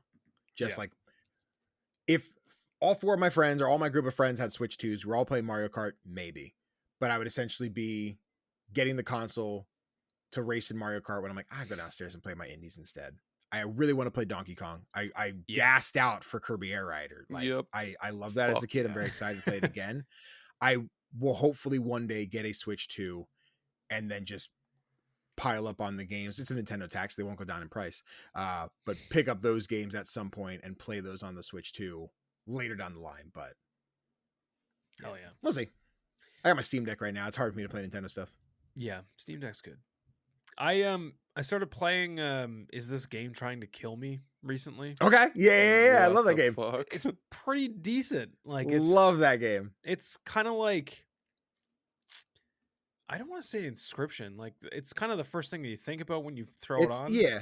Stylistically, it's an Escape Academy It's definitely kind not of deal. Inscription. Like it's Yeah. its own thing. It's more If of you like took the first person parts of Inscription, the exploring the room and solving the puzzles and how to progress, it's very much that. Still, I think Inscription might be misleading for some. But yeah, like if you've played Escape Academy or Escape Room Simulator, it is you're in a room. you're exploring around. I'm sorry, I'm explaining the game you're talking about. That's But okay. yeah, you're exploring the room, solving puzzles, and then there's a PC in the room, which sometimes those puzzles will bounce off each other. Where like you solve something in the game, which activates something in the real world within the game, which then activates something else in the PC game. So it's a lot of back and forth. And I was a huge fan of that one. I think it was my number like 4 or 5 favorite indie last year. Yeah, it's Big fan good. of that one. It's really fucking cool. It's really fun, and it's not a long game. I'm Nope. probably. I just got into the basement recently, and the color went all fucky. Yeah, That's it's so cool. cool. Yeah, it's a dope game. It's You know what though? Speaking about co-op and escape rooms, Mhm. so my buddy that lives in Shanghai, Yeah. him and I try like because of the fucking crazy time difference. Usually Saturdays, I'll get up early because I just wake up early anyways, and then it's like nighttime his time, like the next day, and we usually try to play like some co-op shit. Like we played through all of It Takes Two, we played Split Fiction together. We beat Splunky 2 together. Okay. So we were like really struggling. We were like, man, what are we going to play now after Split Fiction? And we stumbled upon We Were Here Forever. Yeah. Yeah. I've never been fucking brain humbled so fast in my life where I'm like, well, for starters, number one, I'm like, I thought I was smarter than this. I thought I was way smarter than this. And then 2, you realize my friend can't fucking communicate himself out of a fucking paper bag. Like communication is awful. You just start learning things about your friends where you're like, dude, use your fucking words. Tell me what you see. And he's like, dude, it's just fucking shapes. I'm like, but what the fuck do they look like? Yeah. Again, Escape Academy was probably one of the first like escape room games that I played, and I fell in love with that. It's sitting on my PlayStation. I played on Game Pass. I want to get the platinum on PlayStation. It's sitting there. I just got to go back and play it. They just announced Escape Academy 2 during SGF, and I'm like, I was at a wedding during the showcase, so I didn't see like Day of the Devs, anything going on. So I get to SGF this year and I see the booth. I'm like, what's that? They're like, what, Escape Academy? No, that says 2. Like, yeah, they announced a sequel. I'm like, when? Like yesterday? I'm like, I was on a plane. When? I didn't get to see that. I didn't know we were getting Escape Academy 2. That's amazing. I'm so happy for me. Like I love those. And like the co-op ones are great too. And like We Are Here are a franchise. Me and my buddy are like, we should play through these. I have my buddy Kanai. We did all the Haze Light ones, A Way Out, Split Fiction, It Takes Two. We've done Blanc, which is another great one. We've done River Tales, which is another great one. We just did Parallel Experiment. That one wasn't so great. Man, I wanted to like that game more than I did. But yeah, We Are Here is, I'm like, this is a franchise we should get into. We should try it. 'Cause I think it's tough. fucking hate each other, but we'll do it. It's fucking tough, man. Yeah. Like, dude, the puzzles are like not easy at all. Like nothing is easy about this game. you know what a good multiplayer game is to completely ruin your fucking friendship? That's not Mario Party. It's Crawl. I don't know if you've ever played Crawl is- Crawl Let's before. go! Yeah, Crawl's we crazy. love Crawl. Crawl is so good. Back in our old apartment, my wife, my brother-in-law, sister-in-law, we would all play that fucking game, and it got so fucking intense all the time. Like, what one Just person yelling is at the TV. yeah, like one person playing the hero and you're like throwing your best fucking monsters at them and they're still winning. It's like, no, fuck, no. You know, the loudest I've ever screamed at a game in a co-op setting like that is Nidhogg. Yeah, dude. I've never stood up longer and screamed longer at my friend. Like he's like I'm screaming at his face while he's trying to get. Yeah, dude, that game brings out something in me, and I don't know. It's primal, bro. Man. An emotional adventure. I loved it. It was one of our college games. We had like the folder on the PS4 of like what are our couch games. We had Towerfall Ascension. We had Tricky Towers. Nidhogg was in there. Tricky Towers so much fucking fun. We had the dumb bit where like we would do the who could stack it till everyone fell, right? And you got the little house as your trophy. And we were like, time to place the breakfast nook. And you're supposed to put it on top of your tower. We would let it fall like halfway down and then slam it into the side so it would kind of go like off to like all weird and wonky. We're like, right where it belongs. I love my Tricky Tower days. But yeah, Crawl was in our folder. I'm a shit when we play Crawl because I like to go for the fucking squid. And I'll chase people down and be like, squee, squee. And that's my whole fucking bit. It's just really annoying doing that. Like, Danny fucking sucks, squee, squee, and chase people around the room. Fucking love it. I want to crawl too. I feel like that's something I got announced or I'm making that up in my head. I don't know. I wonder what those like have those devs. They must have done something. I would imagine, right? But let me see. Crawl. Yeah, Dude, I don't know what it is about Overcooked, but I get like fucking I get up the fuck set with Overcooked. Like I get almost violent with that shit. Yeah, I played Overcooked with Karen once, and when it got down to the point where I was like, Karen, do you not know the difference between a fucking tomato and a goddamn onion? And she just put the controller down. She was like, you know what? Don't got to take this shit. And she just like went upstairs, and I was like, well, like, we got to finish the level though. And she was like, no, I'm not fucking playing games with you if you're going to be an asshole. And I was like, well, you clearly don't know the difference between a fucking tomato and an onion. when we play with our same group, me, my wife, brother-in-law, sister-in-law, I would be yelling at my sister-in-law like, wash the dishes, Corey. Stop coming into the kitchen. Just go back and wash the dishes. Turn the like she'd be blocking like the one way to get to where you drop off food on the conveyor belt. Like, turn around, watch the fucking, like, I'd just be screaming, dude. Hey, so I have good news. Yes. The developers of Crawl have a new game coming out on July the 17th. Yes. And it looks fucking wild. It's like it's an adventure game. Wild. It is awesome. I didn't realize they were the same devs. This looks crazy. It's called The Drifter. It's a point and click adventure. The Drifter? I think he plays like The Drifter, yes. It is fucking sick. I should now looking at the style, I'm like, oh, of course it's the same guys. I played the demo for this like 5 Steam Next Fest ago and fucking fell in love. This has been on my wish list for years now. 2 years probably. But like, yeah, I'm doing my July video. This is on there. I'm excited to talk about the Drifter. And the moment I pulled up, I'm like, Powerhoof. I know that. Why is it like the Drifter? Yeah, this game looks sick. The demo's on Steam. Please try it. This is for everyone on the podcast, everyone listening to the podcast. This game looks fucking sick. I know point and clicks are very like, not niche, but like, there's I need a ladder. Why can't I just use this ladder? No, I have to find the sticks and I have to use my shoelaces tied into a rope ladder. That way I can actually use it. Like, I get it. Point and clicks do weird shit sometimes.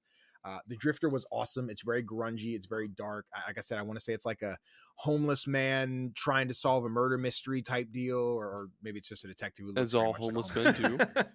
Yeah, but it's so fucking sick. It's very pulpy, like noir kind of setting. Thriller. I don't want to spoil the demo for those, but yeah, please check out the Drifter. It's really fucking cool, and the game comes out in like 2 weeks. I was gonna say too, Aaron. Something was brought up to me last night. So Dalo had a chance to go to the con that happened here in Edmonton a couple of weeks ago. Yeah. And there's a bunch of game developers there. And he was checking out their booths. One of them is from Edmonton, very small development team. And they have a game coming out called Forge of the Fae. And look this shit up, man. Look this shit up. So I live in Edmonton. So this is where I live. I'm going to try to contact this developer and see if Datadyne wants to come on the show. So Datadyne, I hope you hear this. I live in your town, man. This is a great one. Yeah, very Sea of Stars looking. So yes, absolutely. My buddy made as soon as he seen it, he was like, "Holy shit, this looks a lot like Breath of Fire." And the dev that was there was like, fuck yeah, dude. No, but not a lot of people pick up on that, but that's the shit. That's what this is fucking about. Yeah, this looks wild. And then there's a free demo right now. So go check it out. I had followed them on Twitter, Blue Sky, one of the socials, probably Twitter at the time. And it was great. So the guys over at 6-1 Indie, they do an awesome showcase twice a year. Jesus, guys, take a fucking nap. I love you guys, but go to sleep. But 3 showcases ago, the bit became, I guess when I met them, I would react to the showcases. I'm like, I love indie games. And then as I'm watching thing after thing after thing, I'm like, oh, it's this game. Oh, I love this game. I'm so excited for this game. Like, why does this motherfucker know every game that's in our showcase? We thought this was like a world premiere, but he knows all of them. So like next year we got him. He'll have no idea. And they end their show with like, this is Forge of the Fae. We have a trailer and everything. I'm like, oh, cool. It's Forge of the Fae. And I get a text like, what the fuck do you mean you know what this is? This game has nothing but a logo. How do you know what this game is? How do you know? I'm sorry. I saw them on social media. They had not like a trailer, but they would put like their screenshots of the progress. I'm Oh, like, yeah. oh, cool. Very Sea of Stars. They put out their pixel art and stuff. Like, this is sick. I'm very excited to see this game like come out. So when I saw the trailer, I was like, oh, guys, it's the game I'm excited for. And then I get yelled at by Kyle, like, why do you know all the games? I'm like, I'm sorry. I like indie games. Yeah. Yeah, I'm gonna reach out to these guys and fuck. I'll see if they want to go out for a beer, for fuck's sakes. Do it. Hell yeah. You'll let them know CJNB will have a review key. Yeah, like when when my buddy was like, dude, you gotta check out this game that I seen at the con, and I was like, oh yeah, and he was like, yeah, it's made in Edmonton, like it's the team is in Edmonton, and I was like, oh shit. And then I started like, I'm like, wow, that's cool, like something finally from Edmonton. He's like, dude, come on, fucking BioWare is from Edmonton. Like BioWare, it's like right there. We can fucking see their office. It's like right there. Yeah. We'll knock on their door and be like, hey, you guys got any more of those good games? The ones that you guys used to make? You guys got any more of them KOTORs? Yeah. Dude, speaking of convention, like I think it was not last weekend, but the weekend before, the wife and I took our littlest son to this like Pokemon convention thing at some hotel in Des Moines. And we were like, oh, this will be fun. Like he's starting to like Pokemon. Maybe he'll get some cards. This will be cool. It was pretty much like all cards. Explain the smell. It was bad. It was pretty bad, man. I'm not gonna lie. It was a hot Iowa day. Oh no. The hotel, like the room that the convention was in was very close to where the door is, and of course you got all that hot air from the door coming in, so the whole room was like not very well ventilated. It was just I don't think the warm and people are well stinky. ventilated either. No, not at all. Yeah, it was all or bathed. like, no, not at all. Or yeah. So just thank your fucking lucky stars that it wasn't a Yu-Gi-Oh convention. Oh god, that would have been something. No, but yeah, you would have come home with Ebola. Like, let's bring it back. We'll go full circle. You would have came home with Ebola. Fuck. So we thought it was gonna be more like more than just Pokemon cards, but it was literally like all Pokemon cards. There was like some booth that was selling freeze-dried candy, which was really good, but yeah, just shit tons of Pokemon. Is that why you cards. messaged me, dude? Freeze-dried candy is so good. Yeah. I was like, what the fuck? What a random ass thing to get a text about. Yeah, man. Just let you know. But yeah, so there was one booth that was selling what's the company that grades shit? VG, whatever. Not or WADA? TSA. WADA. TSA. Oh, those the fuck? fucking clowns. There was a shit TSA 's ton fucking of airport. like graded Pokemon TSA. cards. I was thinking PSA. It's just a Is guy what they patting you say. down and being like, I would give this about 4 Chrono Triggers out of Chrono Cross. He's got a gun. No stars. But yeah, there was a shit ton of graded cards, and they were all, as you would expect, completely overpriced. Like there was one that was like $675, and I looked at it like, listeners, my eyes were darting back and forth because that's just absurd. No one's gonna pay $600 for a fucking card. You're insane. No one. Okay. No. Someone out there did. I hope not. Logan Paul. He did. And then he made it into a coffee table or whatever. Yeah, he fucking did, man. What a fucking lunatic. Not my money. Fucking guy. Oh, I wish I had enough money like that to just, like, if I had Logan Paul money, I would buy like a complete in box copy of Panzer Dragoon Saga, a complete in box copy of Earthbound, and I would frame them. Put them right on top of my mantle, and I would sit there with like a glass of scotch, like, it's good to have land. Yeah. Fuck, I wish I had Logan Paul money. I don't have a lot of things I'm like, I gotta buy. Like I like shit, so I'm sure I'd find things to buy. But like the first thing I'm like, if I had Logan Paul money, I would get those fucking Monster Hunter Stories Amiibo that they only release in Japan and they're so fucking expensive. Those and the Box Boy one. Because those are, I think, the only Amiibo I'm missing current. Like, damn. That Box Boy one is so. I remember in my whole stint of collecting Amiibos, you can see maybe like a few right there. But yeah, the Box Boy one, I looked up a couple times for one of those, and like, oh Yeah. god, if you don't have Yep. like $300 or probably more than that now, like that shit's nuts. Random recommended games. That is right. It's the saddest part of the episode, but it is the most generous. You know what it is. It's the random recommended games when we tell you these are our seal of approval games that we think are worth your time right now, this instant. Stop what you're doing. Buy these games just like I did. You know, I bought Peak just like that. That's a perfect example of random recommendations. You know what? We tell you these things. We expect you to fucking buy them. So stop fucking around and fucking buy the goddamn games. All right? No So, more fucking Danny, around. Danny, tell the listeners, stop fucking around and buy a game of your choice. Look, I didn't come in prepared for this. I wasn't told. That doesn't mean I don't have a list. There's a list that Just I think everybody anything should that play. right now you're like, you know what? You should be playing this. You guys should be playing 2023 Game of the Year should have been Dredge. Ooh.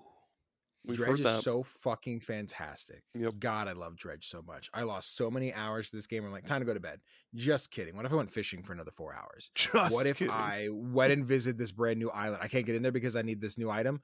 Okay, well, how do I go to the other side of the map? I could sail over there real quick. Oh, I have to go back to where I was. I have to get night. I could do that real quick. Spend hours upon hours of sailing in this fucking Really? ship while I'm fucking falling asleep in game where it's like, you haven't slept all night. You're seeing monsters. I think Cthulhu's going to get you. I'm like, he can't get me. Tentacle comes out of the water. I'm like, okay, he might be able to get me. But Gizzy, then I go take a nap. You can't get me, Cthulhu. It's such a fun time sink. All the DLC, I believe, is out now. The Iron Rig, the Pale Reach. Was there another one? Maybe it's just those two. I feel like it was a third one. DLC is awesome. I like it. Just there's more to do and more to fish and more to explore. If you love the Resident Evil inventory system of rotate Tetris pieces so they all fit in a box hell together, yeah. that's your entire ship. Is like put the stuff in, but like sometimes you'll bump into something which will knock fish out of your ship. So it's like, oh, I lost things. So be not reckless. If you drive or sail around too long, like fish will go bad because they're not kept in like cool storage, but you want to go sell them to make money, to buy upgrades for your ship. You can paint your ship blue. I painted mine blue. It was great. I love Dredge. Dredge is phenomenal. I think everyone should play Dredge. Hell yeah. I think Dredge is on Game Pass, right? Maybe I It bought might it be. twice. I couldn't tell you. I'm gonna check because I feel like it just got added like recently. Yeah, it's in Game Pass. So you know what, listeners, Chat? stop fucking Go play. around. There's no excuse to not play Dredge. And this Yeah, is like dummies. the third. I'm pretty sure this is like the third time we've had this as a random recommended game. Yeah. Okay, take it back. Let's go with Death's Door instead. So Death's Door is an amazing game. Devolver Digital. You play as a Crow Grim Reaper. That's all you need to know. Yeah, that Go game's play Dredge. fucking kick ass. I love that game. And Death's Door. It was good. Playtime is over. God damn it. Speaking of time, playing Stars in Time. That's an amazing. You like Earthbound? It's not exactly Earthbound, but it's got the style of it, you know? Really? Bits and pieces. The combat does like a rock, paper, scissors thing. So it is the like the screen Ooh. format is very Earthbound, but you have like your characters at the bottom, you have everyone on the screen. But all the enemies you see, like they're holding their hands in a very particular way. So they might be like, hey, you kids, you're like, oh, he's doing rocks. So I want to use characters that have paper Oh, power, really? right? That's Yes, cool. like that's the combat. But then the whole thing, if you play Deathloop, you know it's not a roguelike, but narratively you're looping through time. In Stars in Time is that, where you're playing the teams like Trap Checker. I don't know how many games I'm supposed to get, but you guys let me ramble about indies. That's your fault. But you're playing as like the Trap Master, and you get into this. You're playing as like a D&D party on the way to their final mission. We're going to take on the big bad. And once you go in, a giant boulder comes in and lands on you, and you die. But you restart the day, and this is the first time you've ever died. Boulder. So you're like, what just What happened? is, right? and what But, is this game like, called again? In Stars and Time. It's Oh, I've incredible. got this wish listed actually. Yes, it's so fucking good. Adding I cried to my so wish fucking list. much. I cried. You know I what? made a You Jared cried. from Play Along Podcast. Oh my god, like a fucking baby.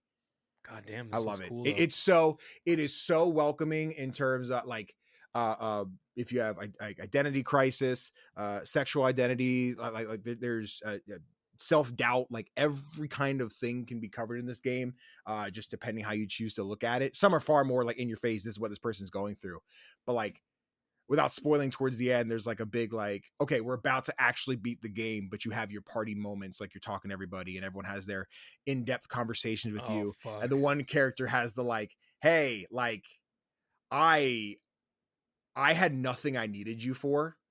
All I saw was you hanging out with everyone else. I'm like, fuck, I really want to hang out with the main character.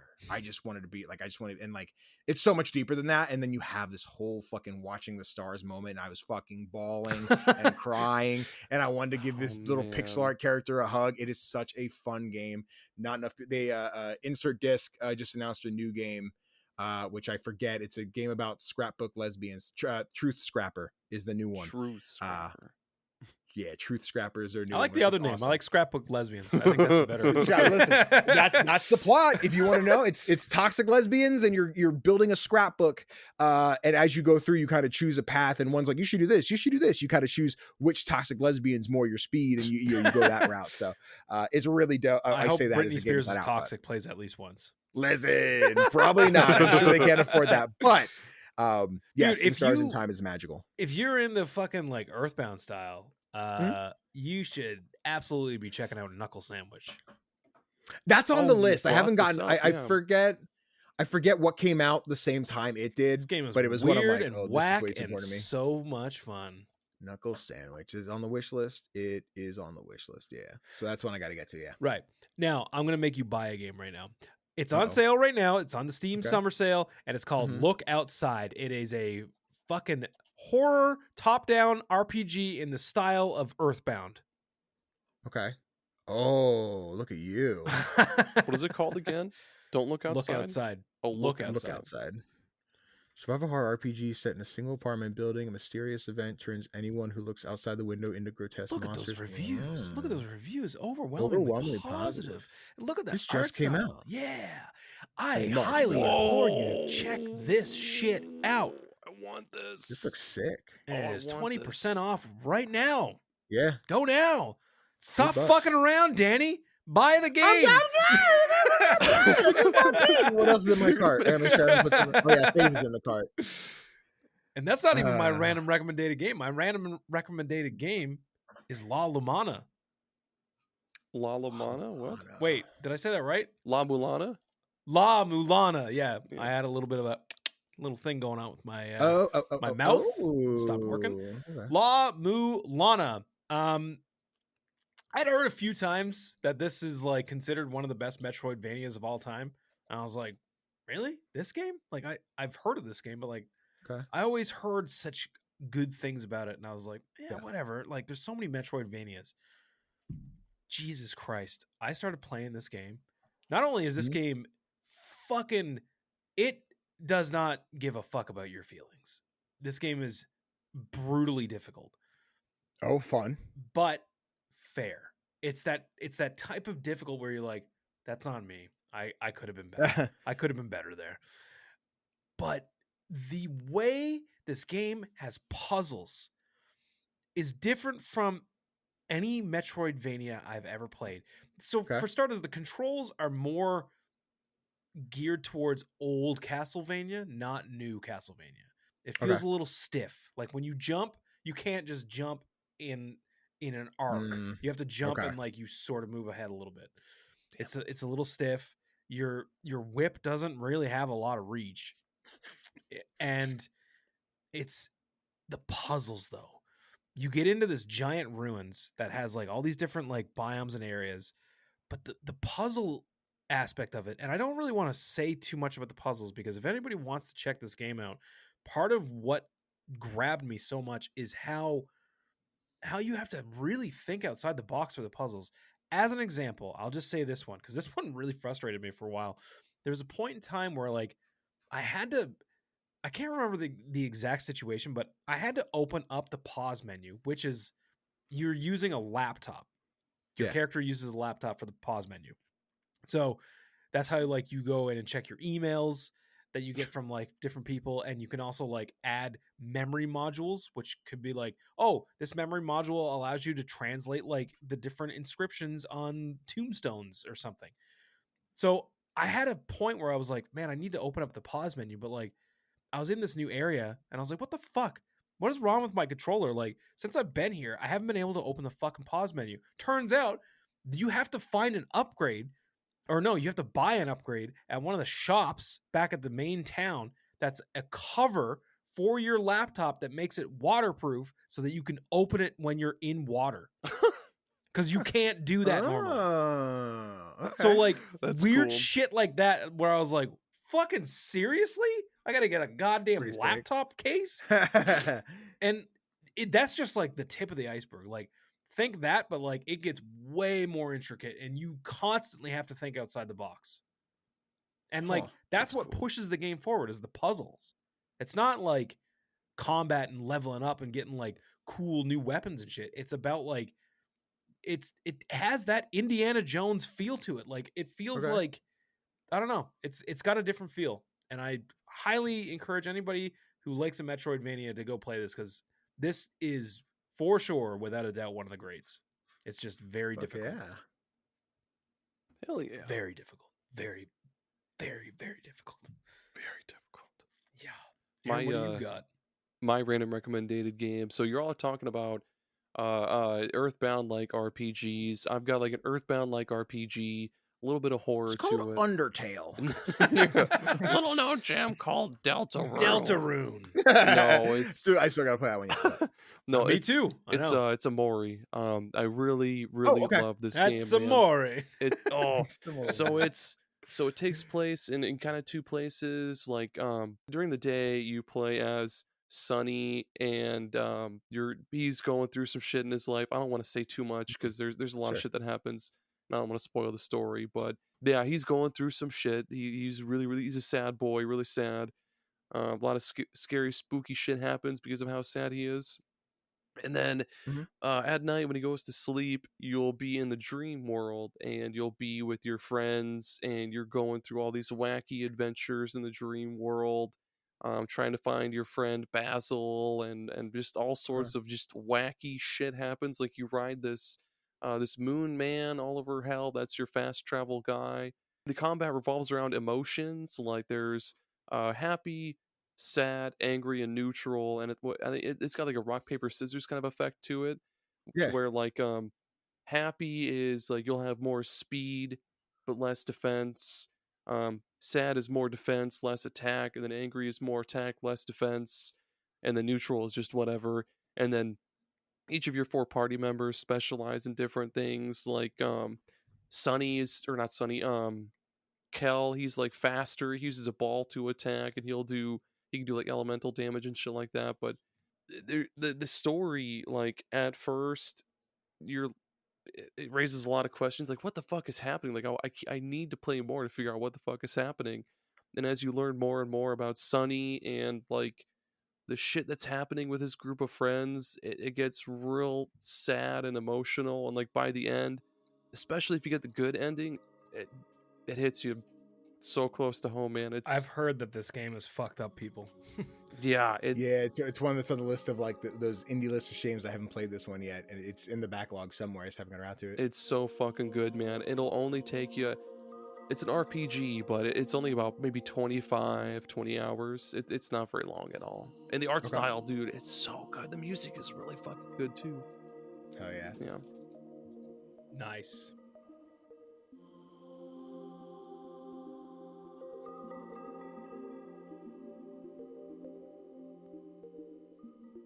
Nice. And that's it. Well, yeah, that's it. That's all she wrote. Cut. Murder, She Wrote. Well, Danny, one more time, where can people find you? Of course. Hey, everybody. I am CG Danny B all across the internet. You can find me on Blue Sky, Instagram, YouTube, Twitch, and TikTok. I'm talking all things indie gaming. Again, you can find me on Playlog Podcast that drops every Thursday. And you can find me doing a bunch of TTRPG stuff, which I'm posting about in my Discord or on social media. I got Monster of the Week coming up. We got Tales the Valiant.